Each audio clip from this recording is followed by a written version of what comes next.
Hello, and welcome to another NABBW Financial Podcast. Today, I'm with frequent guest Pamela J. Sams to discuss our February topic, Is Life Insurance Worth It for Boomers? Welcome to our Zoom call. We're so glad you joined us live for this complex topic. During our chat tonight, we'll be discussing the whys and the wherefores of buying life insurance at this time in our baby boomer lives.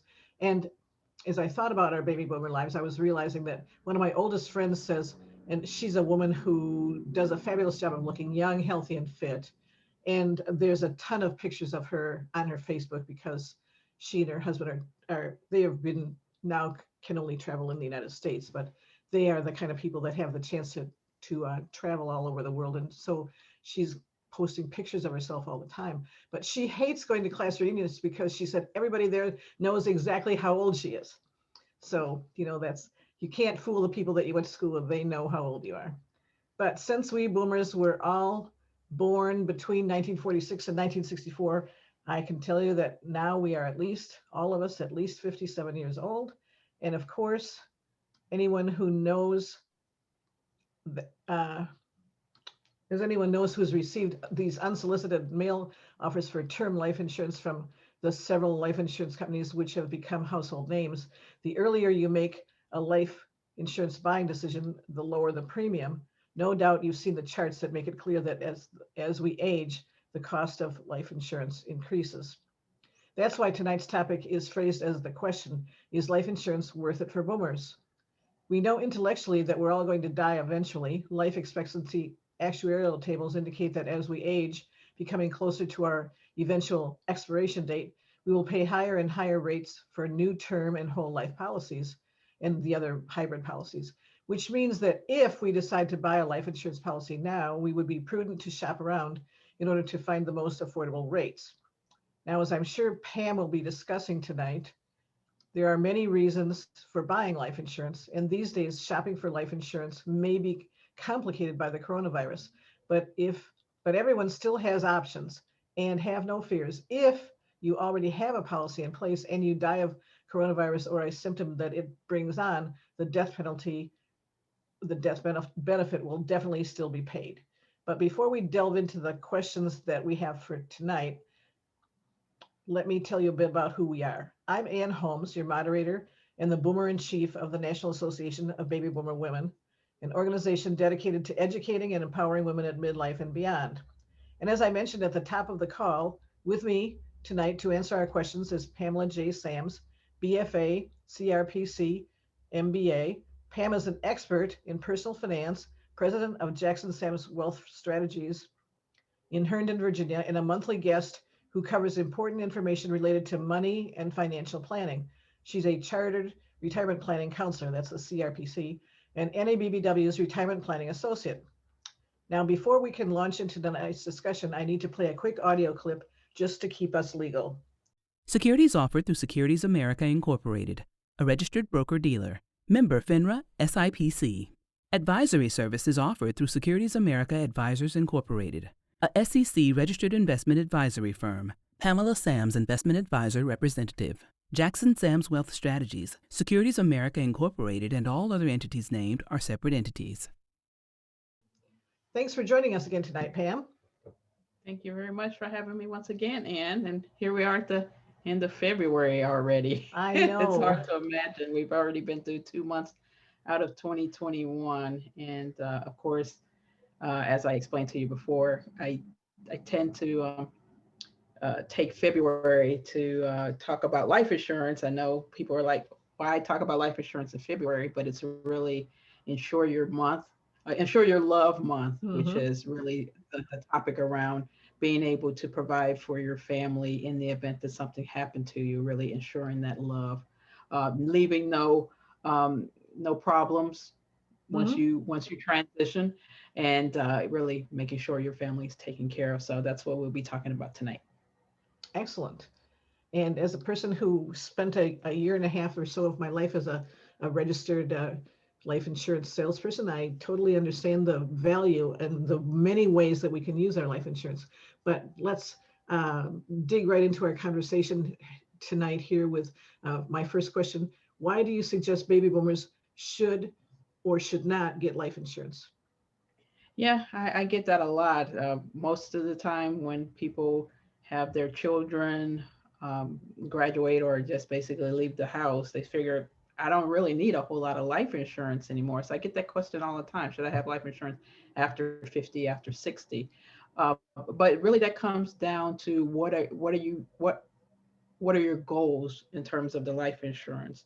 If Hmm. you're trying to just cover, the final expenses, or if you have, I work with a lot of single women. If there's nobody really relying on the income replace in the event that you passed away, maybe you may not need a life insurance policy or a whole lot of life insurance.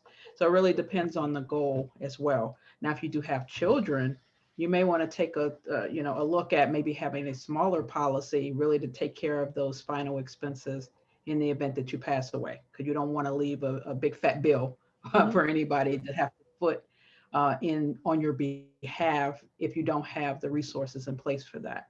And the other thing is really, if you have a larger estate, you want to make sure that the estate is going to be taken care of. If you have estate taxes, any debts that you incurred. Sometimes, people figure, I'm passed away, I'm dead. Hmm. Do I still have to pay the debt? Sometimes that debt will still hold on some of those companies. So that leaves it to your beneficiaries to pay off those debts on your behalf from your either the proceeds from a life insurance policy or out of pocket. So you Hmm. want to make sure you know exactly what needs to be paid, thus not just the final expenses for funeral, burial, all of those things, all of your debts. Um, you need to know if there are any estate taxes as well, any probate that needs to be paid. That's why you may want life insurance for the estate planning part of that, Hmm. because you don't want to leave your beneficiaries footing the bill on that. Right. If, like I said, in the case that if there's, your estate is fairly low, or it's just you and you don't have anybody relying on that income, then possibly not. So those would be kind of the pros and cons of really having it versus not having it. So you need to look at your own individual situation to figure, what do you have, after, what if you have a larger estate, making sure you do have life insurance in place so you can take care of those expenses, so you're not leaving your beneficiary footing the bill. And on the other side, like I said, if you don't have a big estate, or if it's just yourself, then like I said, maybe just a bare minimal amount of life insurance in place just to take care of the funeral expenses, or things that just kind of those final expenses that you need to be concerned Hmm. about. All right. And it seems to me that when I look at those mailings that come to me from the Mutual of Omaha's and those companies that Mhm. just mail out to everybody who apparently reaches the age 45 or Yeah. something like that, they're quite often low amount uh, policies, which to me they're primarily just to cover the cost of your funeral expenses and that sort of thing. They're really Mhm. not uh, policies that to me are large enough to cover too much of illness expenses or estate going to an estate or that sort of Y- thing. Yeah, and that's what, you see all of the, like you said, the mailers that you receive, all of the commercials Hmm. that you see on TV. Generally, those would be final expense insurance policies, because the premiums tend to be a little bit higher, but the cost of, well, the actual death benefit amount is low. I Hmm. know with my parents, they had a small final expense policy just to cover the the burial costs or anything like Hmm. that. Um, because it really doesn't take a whole lot of underwriting for those particular policies, that's why they tend to target older people, because after a certain age, there's so Right. many different ailments that pop Right. in, and you may not be insurable, but you're able to get some of these smaller policies, like I Hmm. said, just to cover some of those expenses after you pass away. Right. But how would you recommend that we go about finding a good insurance policy? Yeah. If anybody has, of course, and most people have internet connections or online, that's kind of the first place to look if you want to do some of those quotes. There's a lot, just Google life insurance quotes. There'll be Hmm. a variety of different ones that pop up. So you want to look at the reputation. Once you do that, you'll get a large amount of companies. What tends to happen sometimes is that you'll get all of the companies just bombarding you and calling you. Right. That's what I get a lot of times as an independent. I'm a financial advisor, but I am also an independent life insurance agent. And so that's the benefit of doing it through an independent life insurance agent, because they have access to all of the carriers. So you're not going to get bombarded by each of the companies. So if you Mhm. ran the quotes online, you'll get, XYZ company just bombarding your email Right. or giving you a phone call with that. So if you are going to kind of shop around, you want to make sure you do it with an independent life insurance agent who can cover a variety of different carriers. So you're just dealing with kind of one point person Mhm. as well when you start looking around for the life insurance. Now, when you're looking at the life insurance for boomers, is that if you don't need a whole lot, like I said, to cover your replacement costs of your income, I would probably say start at about 250,000, a 10-year policy. That's still Mhm. fairly reasonable in terms of Mhm. premium. That's kind of your starting point. You don't Right. need, like millions of dollars of life insurance. Usually that's for younger people who have children. Mhm. They need to replace income, usually about 10 to 15 times salary. So they're looking at larger policies. But for most boomers, I would say the starting point would be about a 10-year term, 250, Mhm. just to kind of a ballpark. If you're about age 60, I would probably say the premiums are somewhere between 65 to $80 a month. Mhm. That's if you're, I would say a fairly standard rate. If you have some, Okay. that really can't give you specific quotes, but if you're in general Right. health standard rate, you're somewhere in between 60 and 80. Around 65, that's going to go up to about between 100, maybe 150, and then of course age 70 is going to, be closer to $200 or so a month for premiums for standard rates. So depending on how early you get it, just like you said, Ann, with anything, if the earlier you get it, the premiums are going to be lower, and of course that also depends on your health. Mhm. Uh, for a standard rate, or if you're going to be rated, or if you have underlying conditions. Not to say that you can't get it, but those would increase your premium as well. And unfortunately, women, we tend to pay a little bit higher with premium for life insurance, because we figure, we're going to be living longer Right. than men. So we tend to pay a little bit higher in premiums for that. Okay. But when someone comes to you, Pam, and they say, "How much does life insurance policy cost?" What would Mhm. be how you would answer them? Yeah. So depending, like I said, I do kind of a thorough analysis before I send them to underwriting, because the first thing, you don't want to apply for life insurance and be declined, because Mhm. then it goes on your kind of your record. Right.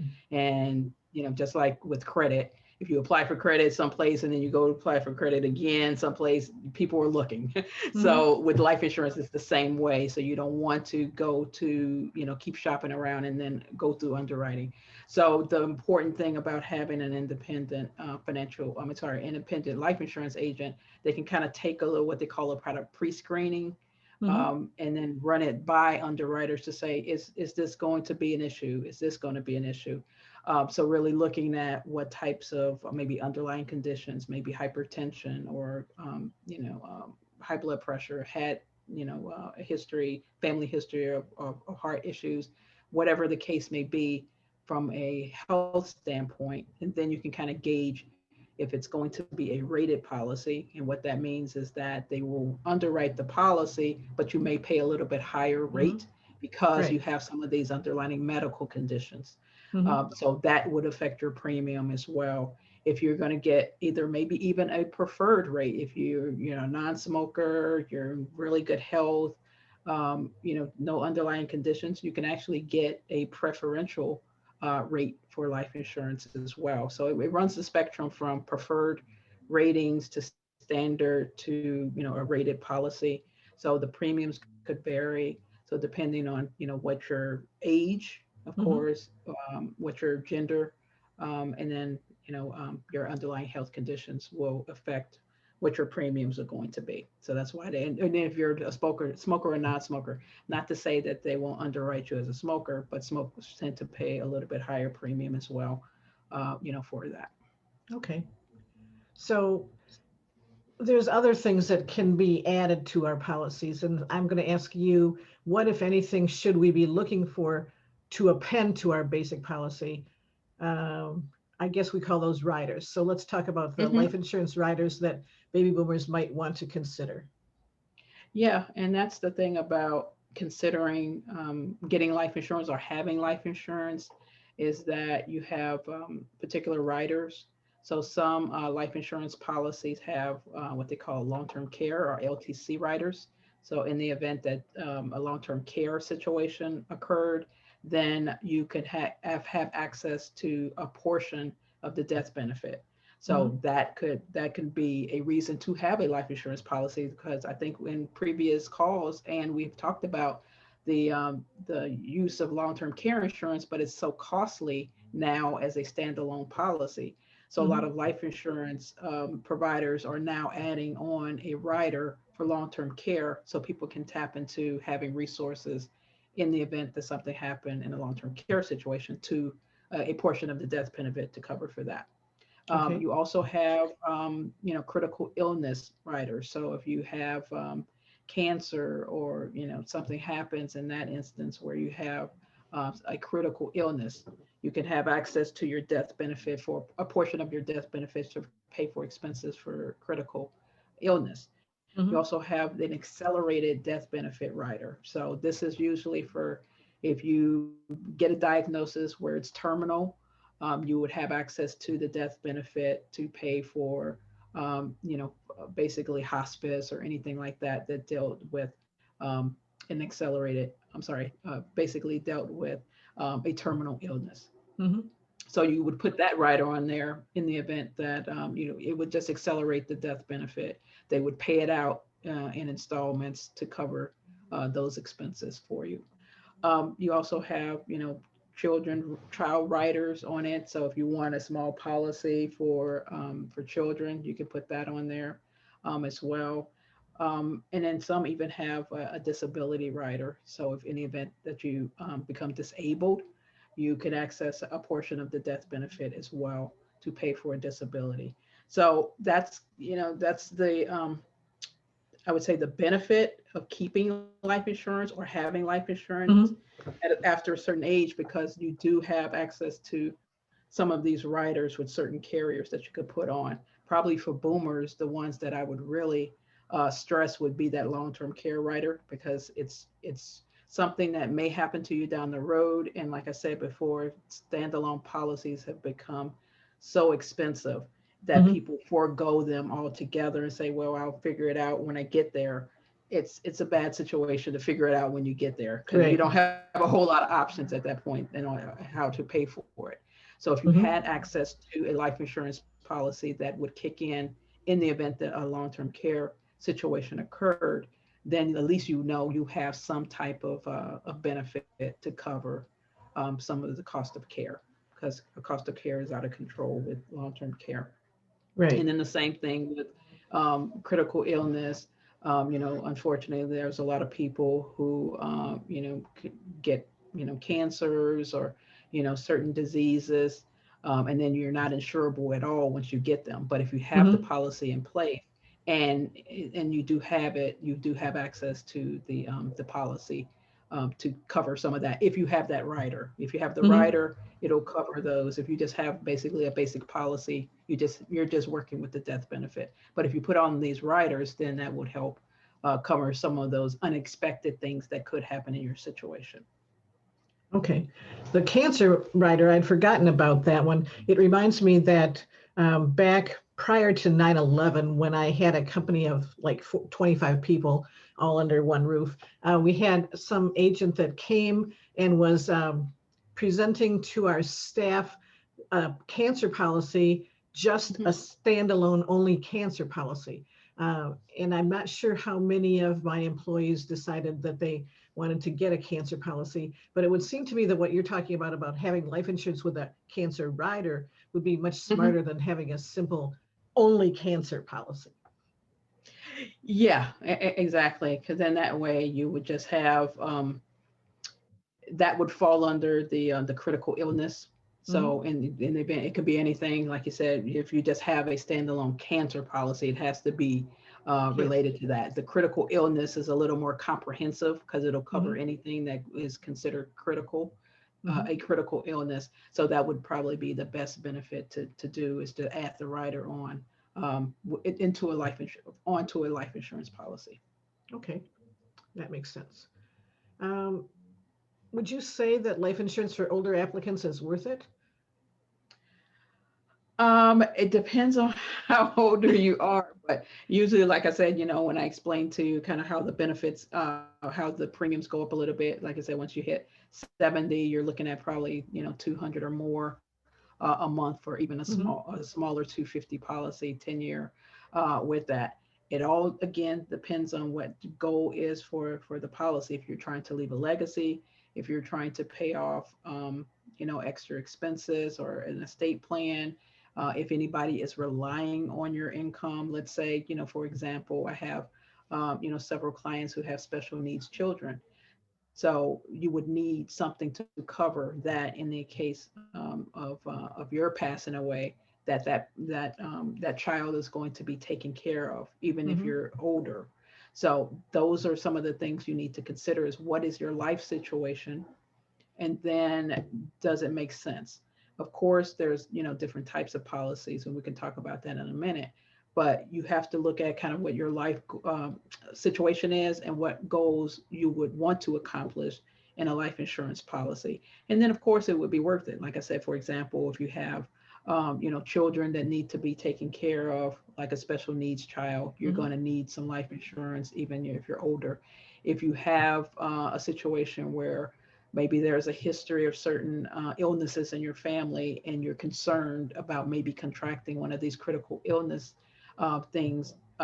diseases later on in life, having a life insurance policy with one of these riders may be beneficial to you. So I wouldn't discount it. I wouldn't say, totally everybody needs to go out and get a policy. You do have to evaluate your particular situation and what your goals that you're trying to achieve with the life insurance for that. And then really make sure that you are smart and shop around with it, because there's so many different types. That's what I get a lot of times, is that where do I even start? Because there's so many things out there, and how do I know I'm getting the best rate? Also, how do I know where to even start with carriers? That's why I said going with an independent life insurance agent. They can kind of shop around at all of the different carriers that they have access to, and generally that's a wide gamut of different carriers, and then evaluating those, because you want to go with a reputable company. You want to go with one, there's what they call Moody's or standard ratings on it. So the company that you do go with, you want to make sure that they are solvent, that they will be able to pay out on a life insurance policy. So you don't want one that's usually AA plus is where you're looking at for the carriers. Anything lower, not to say they're bad, but you want to do your due diligence even more with a carrier that tend to have a little bit lower rating, because then you have to do that. Also, if you do end up with a life insurance policy with a reputable company, when you do, that's what I said, working with an independent, they can kind of do this for you. But if you do it on your own, you want to make sure also that the company has what they call a reinsurer. So in the event that that company becomes insolvent, who would take over those policies and pay out? Is the company have a reinsurer to cover those policies in the event that that company went under or insolvent? Okay, that's a very good point. And you intrigued me with this thing that you suggested that we talk about: 3 mistakes for baby boomers to avoid when applying for life insurance. Yeah, it's like I said, it's just so much out there when you deal with life insurance. So you want to make sure you avoid some of the things. cheap is, one of them is cheap is not always better. With Okay. anything. We know, we want to get the cheapest rate. Right. And we just kind of go through the numbers after you pull the quotes and you go with the cheapest one. Brings us back to the solvency and the credit strength of the carrier Mhm. as well. Also, are they going to, like I said, pay out? So, you can get a cheap rate from a life insurance company, but, are they going to be around 5, 6, 10, 20 or whatever when you need your policy paid out? So cheap is always not always good. So I see Mhm. that a lot of times is that people just kind of pick out the cheapest one, which, by human nature, who doesn't want something that's economical? Right. But do your due diligence, look at what you're getting, because look at what you're getting for that price. That's Okay. what it comes down to. So that's one of the mistakes. The second one that I don't think a lot of people look at or tend to know is that it's called saving age or backdating policies.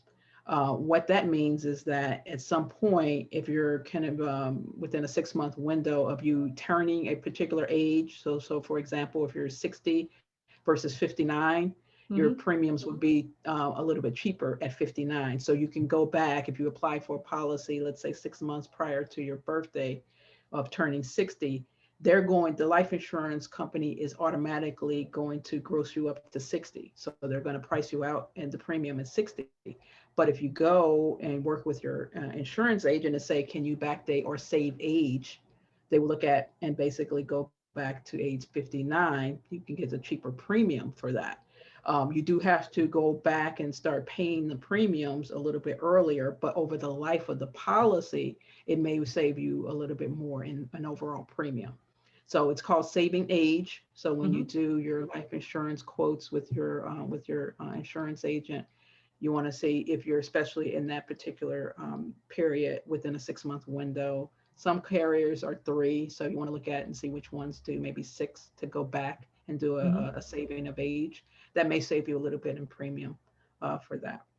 Okay. So I wouldn't say it's a mistake, but it's just something that people don't ask or know about Mhm. for when they deal with life insurance.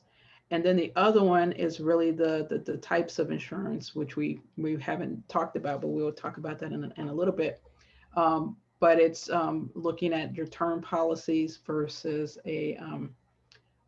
looking at, I'm sorry, the conversion. So Mhm. some policies are able to convert to permanent policies at some point. Um, Certain carriers, most of them will, but if you get a carrier who doesn't, that's one of the mistakes. Like I said, is that look at if you are going to buy a term policy, see if there's a conversion. Um, I wouldn't say it's not a rider, but basically, if it's can you convert it later down the road to a permanent policy if you would like to do so? And Mhm. most, like I said, most insurance carriers will have that feature, not all. So you want to make sure that you don't fall into that mistake with going into a carrier and get into a term policy and then it's not convertible if you want that option later down the road. Okay. Now, in the old days, there was whole life and then there was term life. And then just around the time that I was starting to stop selling life insurance, they came up with a kind of a hybrid that at the moment I cannot remember the name of what that was, but you've alluded a couple of times to talking about the Mhm. different types of life insurance. So would now be a good time to cover that? Yeah, definitely. And that's where, like I said, people get all confused because there's so many flavors of life insurance, but they're basically two options. One is what we call term or temporary insurance, and then the other is permanent insurance. Mm-hmm. So those are kind of the two, but then temporary is what it is. It's just temporary for a certain period of time, usually Mm-hmm. 10, 20, 30-year term policies for that. Actually, they have 15, so 10, 15, 20, 30. And then after that particular term goes away, there goes your life insurance. So think Mm-hmm. about it like your car insurance. If something happens in that time period, they pay out. If after that time period goes, the policy is done, you would have to re-up at that point at the end of the term. So for example, if you had the 10-year term, end of the 10 years, you're 10 years older, of course, what do you think is going to happen? Your premiums are going to be at a different rate than you Mm-hmm. initially started. So you have the option to either go again for another 10 years or 20, but at a higher rate because you're 10 years older for that. Mhm. Or you just choose not to have life insurance. So that 10-year period goes, that term is done. You don't have any more life insurance, or you have to, basically re-up. The permanent life insurance, or what we call cash value life insurance. So a portion of the premium goes to actually the cost of insurance, like a temporary policy, and then the other portion, it's not like a half and half thing, it's proportional. So it's just same thing. What is the cost of insurance, pure insurance, to cover you? It'll still be based on your age and gender and things like that. But then a certain portion will go to basically a cash value or cash account. And depending on what that cash account is tied to, that depends on what rate of return you would get it's called a sub account. So it's not really an actual investment. It is, but it's called a sub account inside of Mhm. their life insurance policy. So you had alluded before, and to, back in the day, this is kind of the evolution of Mhm. life insurance, is that they started out with whole life. And that's basically just like what it explains. If you pay the premium for your whole life, and then at the end, you basically get, um, or your beneficiaries got, what was inside the death benefit, and then maybe a little bit of cash. The Mhm. thing about that as well, that you do have access to the cash inside of your policy at any given time. Depending on how you want to access that, there can be withdrawals, there can be loans. Not going to get into the specifics of that. Definitely make sure you talk to your life insurance agent about that if you want to take Mhm. advantage of your cash value inside of your life insurance policy. But it's whole life, so that was premium your whole life. The thing about that is that it was tied to the company, what they call their fixed account. So it was usually a minimal amount, somewhere 2-3% as a rate of return in there, fairly safe with the Mhm. whole life policy. Then what happened evolution wise is that they came out with universal life policies. And That's that's the one where that at I. some point, yeah, Mhm. at some point you were able to stop paying the premiums, and then basically the cash value would pay the premiums inside of that based on how it grew inside the policy. And as you probably are aware, and during the time period where they came out with universal life, it was the 80s, Mhm. and it was based on CD rates. So what were CD rates in the 80s? And They were high, they were really high, right? right? Yes. So most people were saying, why would I get a whole life policy that paid me 2, 3, 4%, where I can get or I can basically just go out and buy a CD. So the Mhm. life insurance company were saying, we're not making any money here. Nobody's buying life insurance policies. Let's get in on the game. That's how they developed universal life policy, and then tied the cash value to CD rates. So at the time, CD rates were, crazy amount, 20, 25, 30%. They were up there. And so people were happy because the cash value was really growing in their universal life policies. And then what happened evolution wise into the 90s, basically the stock market took off. Mhm. Right. CD rates went down, stock market went up. So same thing, life insurance companies like, we're not making any money because everybody's investing in the stock market. So after after universal life came variable universal life. And then the sub accounts were attached to basically mutual fund type sub accounts inside of your cash value. So you would have some access to the stock market, Mhm. to get your gains inside of a life insurance policy. So you had the whole life, which is, whole life, Mhm. universal life, variable universal life. And now the thing is an index universal life, or Ah. IULs. And Okay. where it is there is that you're able to basically take advantage of investing. I'm sorry, having the sub accounts or your cash value tied to an index of the market. So you're not doing full market participation. You're doing a portion based on what the index performed, and then that's how you're being credited with the Mhm.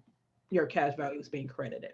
So Okay. that's kind of the evolution of it. Either you have term, temporary, and or permanent. So the permanent comes in a variety of different flavors: the Mhm. universal, the variable universal, index universal life for that.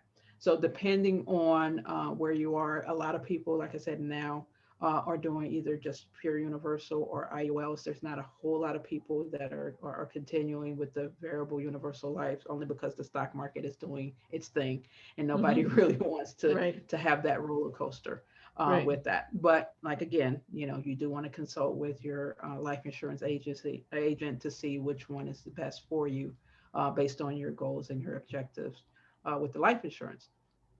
But those are kind of the different types. Hmm. So depending on what, like I said, what your goals and objectives are, what you want the cash value to be earmarked for, there's ways to use some of the cash value for supplemental retirement income, having access to the cash for that. If you start the strategy a little bit earlier, I've actually used it for education planning for younger families, because you Okay. can use the cash value for that. So there's a variety of different ways to use life insurance, what I call life insurance as an asset class. Hmm. Sometimes people don't use it for that. There's a variety of different ways to use life insurance as an asset class, as a particular financial planning strategy, and not just the death benefit. So that's Okay. the thing about having life insurance, not just for having the death benefit, but what we call living benefits to life insurance. So either through having access to a permanent policy for cash to use life insurance as an asset class, or having access to some of these riders, the Hmm. living benefits that you're able to access the cash. I mean, sorry, the death benefit, a portion of the death benefit to pay for either terminal illnesses or critical illness, or disability. So if you became Hmm. disabled, you're unable to work. I know a lot of people. Actually, I knew a colleague whose client, because of COVID, was down, of course, for COVID, recovered from COVID, remarkably, and that's a blessing there. But was disabled for some time and wasn't able to go to work. So they did have access to their policy and was able to get a little bit of cash out of Okay. that to kind of float them during that time period for disability. So having those things in place on a life insurance policy to use it for the living benefits. That's the misnomer that a lot of people get with life insurance, is that it's only for death benefit. There's so much more that it can do in your financial plan. Okay. Excellent. Is there anything else that we should talk about? Because I do have a couple of questions from our audience. So, Now I think we cover, the ballpark, and like I said, just kind of going back to our beginning of our conversation, is that's what I get a lot of times, especially for boomers, is that why would I need life insurance? I can just kind of go with that, or just have the group life mhm, insurance through work. A lot of people, consider that. What happens with that is that if you leave that employer, then you don't have any life insurance. So I'm always a proponent of having a little bit of cash, I'm sorry, having a little bit of life insurance outside of your job, just in mhm, case you lose your employer, and then you have all of your life insurance tied there. So do that. Another thing that I run into a lot of times, I deal with a lot of government workers in the Metro DC area. So federal employees have access to what they call FEGLI, which is federal employment life insurance. And at a certain age, that does increase with the premiums. I believe it's after age 50. So reevaluating that piece as well. I have a lot of people coming to me saying, hey, my FEGLI is going to jump, almost dramatically after this age. Should I replace it? Should I, get something else? And then reevaluate. And you want to make sure that's going to happen, and then have some choices if you want to do that. So if you are a mhm, federal employee, even outside of this area, if you're a federal employee, you do have the FEGLI that's provided to you. Just know after a certain age it will increase, and that you do need to reevaluate to see if you want to continue to pay the premiums through your employer, or maybe get a supplemental outside policy, or even replace it. So that's one of the things that you do need to take a look at. excellent. All right. Well, let's get to these couple of questions here Mhm. before we're doing well on time, but make sure we have Yeah. enough time to cover them. And we have a listener who wants to talk a bit more about applying for a new life insurance policy during this time of coronavirus. They're wondering how coronavirus might be impacting on the policy and cost, and I think, what it's going to mean to now that we live in the time of coronavirus. Yeah, I mean, it's definitely a challenge when it comes to life insurance and in the time of COVID. But what happened, especially last year, is that a lot of people, or at least a lot of carriers, were waiving the medical exams. They think they went back to them, but nobody wanted to go and to any doctors or have any blood drawn or any of that during that time. What we call wet samples. Nobody wanted to do that. So a lot of carriers were actually waiving if you were in fairly decent shape. Let's say you didn't have a whole lot of. So they did a basic health questionnaire. So depending on how you answered those particular questions, they would say, hey, you're good. We'll go ahead and underwrite you. We don't have to do the medicals. Usually it requires either going to a facility, a lab, and or having a provider come into your home, usually blood, urine, weight, blood pressure. They do the whole thing. No more than, because I recently renewed my life insurance policies or upgraded my life insurance policy, so to speak. And so they come in, it's usually about 20, 25 minutes. It's not a whole lot to do. But during that time period last year, during COVID, they were waiving the exams. So that was one of the things that they made it a lot easier to get policies as well. One of the things that I have been asked, and I'm really still trying to do a lot of research, is that a lot of times people are like, hey, if I had COVID before, can I go ahead and get, underwriting for the life insurance?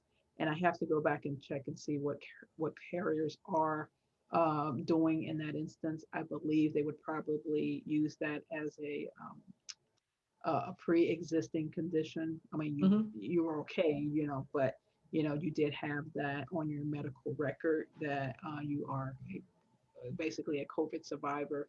That may affect your premiums just a little bit, just based on, let's say if you were preferred rating before and you had COVID, now you may go down to just a regular standard rating versus preferred. So it may have a little bit to do with the ratings. I wouldn't say it would go all the way down on that, but I am clarifying to see what particular carriers are looking at and how they're dealing with COVID in terms of premiums and underwriting.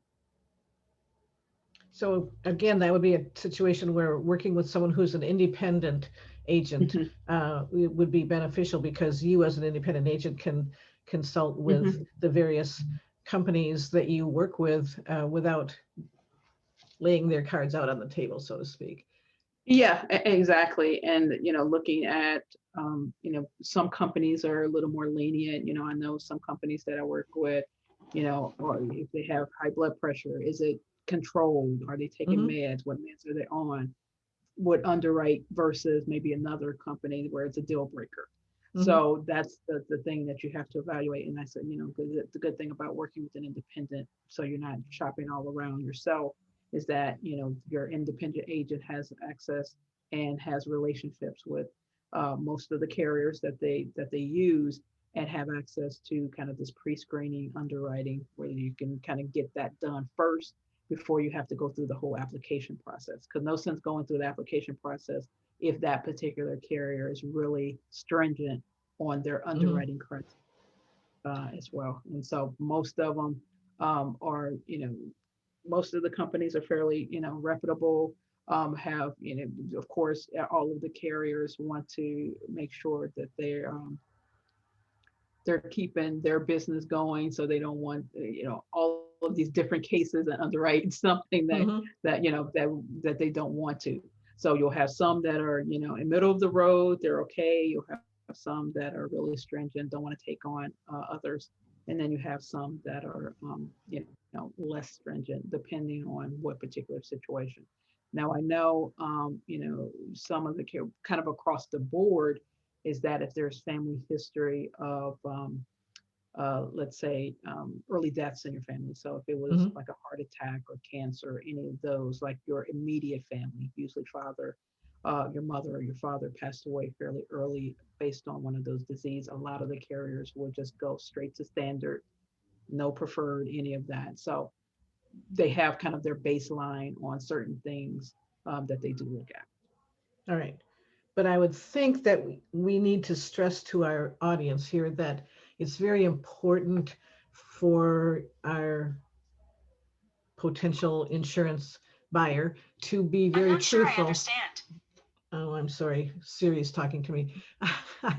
um, drop her on the floor. What I was trying to say is we need to be, if you're buying insurance, you need to be really truthful with your agent. Your agent Yes. needs to know everything in order to properly steer you. And so there can never be any accusations at a time when you might like to make a claim where they say that you were not truthful at the time that you applied. Exactly. And that's the thing about when I ask, clients or potential clients, or, or even somebody who I'm just doing life insurance with, they have to be on the up and up. I said, whatever you tell me, you need to tell the exact same thing to the insurance company, because technically it would be called insurance fraud if you are underwritten for a policy and knowingly withheld information. So you don't want to be in that situation. You want to be open and honest. So, there's a lot of questions on that questionnaire, and, did you, unfortunately, did you have, drug use at some point in your life over the next whatever? No, nobody wants to, you disclaim that, but if it comes up, then it's there. Was there tobacco use? Do you have risky behavior? Are you out mountain climbing and scuba diving and all of these things that we tend to do for recreation? The life insurance company evaluates that as well. I had a client, unfortunately, had her, became a widow at an early age because her husband was a hang glider and hit a wire, and unfortunately, that's what happened. So if she became a client after this occurred, but in the event that he withheld that information that I do hang gliding, the life insurance company would have had some discrepancy with that, because then they had to pay out basically, I know her policy was probably closer to, like $1.5 million of life insurance with that, and took care of the family. That's the beauty of having life insurance. Took care of, everything in the family, put the kids through school. Most of them are in college right now. One is in high school, but it took care of everything. But, back to that situation is that they do need to evaluate, or do you have risky behavior or risky hobbies that you do, because that's going to affect either, are we going to underwrite you? Are we going to rate you because of those things? Or your premium's going to be a little bit higher? Not to say you can't do these things, but if you do, the life insurance company has the right to rate you or charge you a little bit higher premium for it. Okay, that makes sense. We have a second question, and this one has to do with the hardships that so many people have suffered during this past year due to the whole situation that we know has happened to people. So this one is, the question is it ever possible to delay a premium payment and still keep your policy in force? Yeah, that's the thing that a lot of people are afraid of, that the policy will lapse if they don't pay. Most of the time, most of the carriers will allow you what they call a grace period, either 60 to 90 days, depending on the carrier. But they will give you that grace period and time enough to either catch up on the premiums or suspend them for a little bit, or even double pay after the grace period. So it comes down to really working with your individual carrier to see how you could prevent your policy from lapsing. And then if you're still inside of that grace period, are you able to suspend your policy because of that? Again, back to some of those riders on your life insurance policy. There's one that I failed to mention, is called waiver of premium. So if you do have that rider on there, in the event that something happened and you're not able to pay your premiums, it's what they call a waiver of premium. So when you're in that particular situation, either become disabled, or in a situation like now where you're unable to pay your premiums due to COVID because you have reduction in your job, or you're furloughed or you're laid off, you could use that waiver of premium uh, rider for that, Mhm. and then your policy would still stay in place. So outside of the waiver of premium, most companies will have that grace period, usually anywhere between 60 to 90 days before they would let your policy lapse. All right. Well, I'm not seeing any other questions. Are there any other questions that you're aware of that we should cover? Yep, I think that's most of what people need to know about life Mhm. insurance. It, the thing about it is not as just as simple as, I did say, go online and take some quotes, but start to evaluate. It all comes down to what your financial plan and what your needs are. That's always, I'm a big proponent, I'm a planner, Mhm. to know why you have your life insurance and what goals are in place for it. Is it going to cover the estate plan, or I'm sorry, the estate taxes in the event that you had a larger estate, to prevent your beneficiaries from coming out of pocket on those things? Mhm. Do you want to provide for children or a special needs child, or maybe even I have some clients that are charitably inclined. They're single females, but they want to leave a kind of a legacy to their Mhm. organizations, their church, some charities. So even Right. having life insurance for that, to provide for a charity. So it comes down to, what do you want the life insurance to do? Do you want it to replace your income? Do you want it to, pay for just your final expenses? And you can put a Mhm. policy in place, really simple policy like a final expense, and don't need a whole big large policy for that. Just, whatever you need to cover. So it comes down to, what goal do you want the life insurance to achieve for you? Like I said, replacement of income, final expenses, leave a legacy for either your family or your charity, as well. Do you want access to, the cash value, using life insurance as an asset class to pay for retirement, so, to supplement retirement income or education planning, or just because money, or emergency cash? Your life insurance policy, most people aren't aware, is that once you pass away, that the life insurance actually passes to your beneficiary tax free. So they never have to pay taxes on it at all. So it's a beautiful benefit to really ensure that love that we talked about at the beginning of the Mhm. call, is to leave that life insurance to your family. Like I explained, with the client whose husband passed away, really sudden at an early age. Her children were, almost, I would say, early elementary school at the time. Now they're going to college, and their college Mhm. is paid because of that. So it's all about, again, this, stressing the ensuring you love. What happens in the event that you aren't here? You want to make sure that your families are taken care of. Excellent. Well, I really like how you tie uh, love with being able to care for our loved ones, and the insurance is a good vehicle to do that. So, as usual, it's been great talking to you, Pam, and I thank you for Thank you. being my guest on this Zoom call and for providing us with this excellent financial information on why we may or may not choose to acquire more life insurance or keep the life insurance that we have, or etc. Looking ahead to my calendar, I think that our next discussion will most likely be Thursday, March 25th at this same Hmm. time. And of course, it will be another Zoom call. And both Pam and I hope that our listeners will join us then.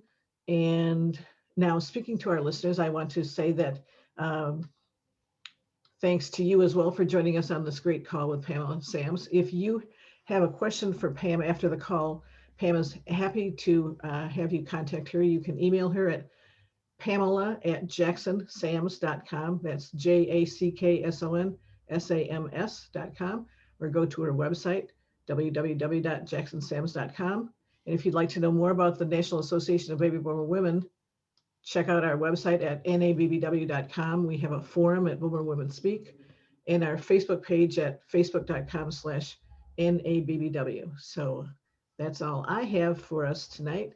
I want to thank everyone for Zooming with us tonight. It's been interesting for me and Pam because this is our second Zoom call, and I think it's nice to be able to actually see Pam as we're talking. But at the moment, I'm going to thank you so much again, Pam, for your time and your information, and thank our listeners. And I'm going to say good night. Good night.